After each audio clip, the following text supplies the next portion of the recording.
Мен жашоону жакшы көрөм. Бүгүн баары жакшы болот деген уран менен таңды тосуп алуунун өзү бакыт. Ал үчүн ден соолукка кам көрүү керек. Айрыкча жаз мезгилинде организм иммундук системаны бекемдөөгө муктаж. Биринчиден уктоо процессин толук камсыздоого көңүл бурушуңуз керек экен. Негизинен саат 21:00-дөн 23:00-гө чейин организм активдүү эс алат. Эгерде ушул убакыт аралыгында уктап калбасаңыз, мээ акырындык менен чарчоого дуушар болуп, акыл эс начарлайт. Тагыраак айтканда, нерв системаларынын иштөө жөндөмдүүлүгү төмөндөйт. Мындан алсыздык, кош көңүлдүк, шалдыроо пайда болот. Адам ойгонгондо сразу эле ойлойт, бүгүн күнүм кандай болот экен депчи. Ошо таң азандан баштап адам өзүнө стимул бериш керек да. Бүгүн күнүм жакшы болот. Өзү мисалы кайгыга батып, негативдик ойлорго түшкөндөр да бар. Позитивдик ой менен жаркылдап жүргөндөр да бар. Орточо эле бизде сангвиник деген атайын характер бар да, мүнөз. Сангвиник болгон нормальный тип характер. Ошого мисалы турган сайын Кудай мага бүгүн жакшы күн берсин деп мындай бир өзүнө жакшы бир ниет менен башташ керек да. Өзүңдү күн сайын өзүңдү жакшы алып жүрсөң, эч убакта сага жаманчылык жакын жолобойт. Күн сайын билишиң керек, пландап, бүгүнкү күн мындай кылам, тигиндей кылам деп. Ошондо жана мен айтпадымбы, көбүнчөсүн азыр балдар эмне менен кыйналып атат? Өзүнүн убактын туура пайдаланбайт. Саат 2-3-кө чейин жанагындай сотка көрүп отура беришет, жанагындай телевизор көрүп отура беришет, компьютер менен отура беришет. Анан 3төн кийин жатса кайсы уйку? Бир аз кеч уктасам эч нерсе болбойт. Эртең менен кечирээк туруп, уйкуну 7-8 саатка ылайыктап, толуктап алам деп ойлосоңуз, жаңылышасыз. Кечки 22:00-дөн таңкы 5-6-га чейинки уйкуда организм толук эс ала тургандыгын адистер айтып келишет. Маалымат көп болсо, адам аны көтөрө албайт экен да. Карасаңыз, бирөө компьютерге карап отурат, бирөө сотканы алып жүрөт. Баягы бизде бир режим труда отдыха деген бар. Илгертен берчи. Бир баягы соблюдение режима труда отдыха дейбиз. Физиологический сон деген бар. Түнкү уйку. Ошону жакшы сакташ керек экен.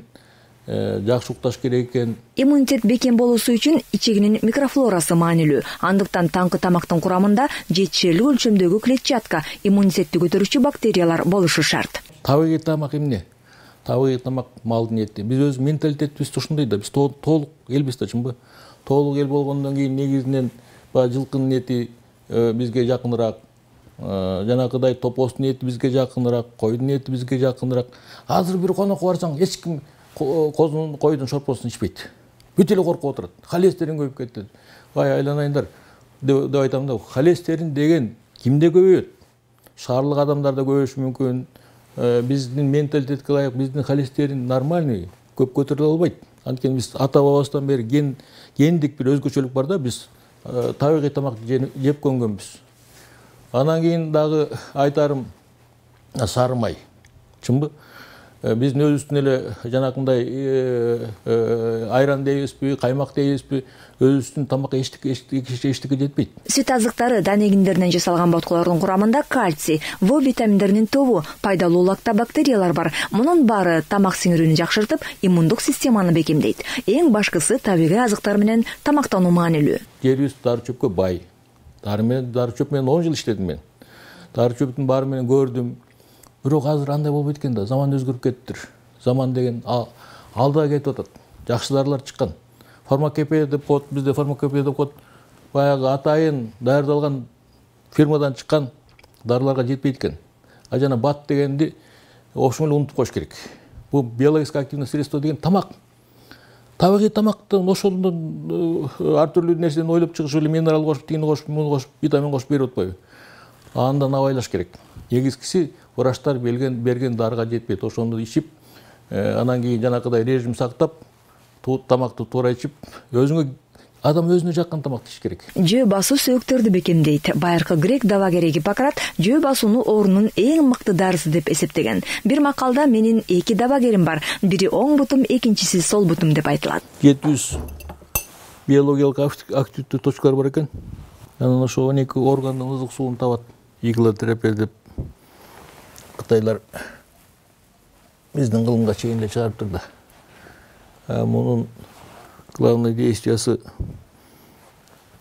биз азыр баягы жаңыча рефлекс терапиясы да.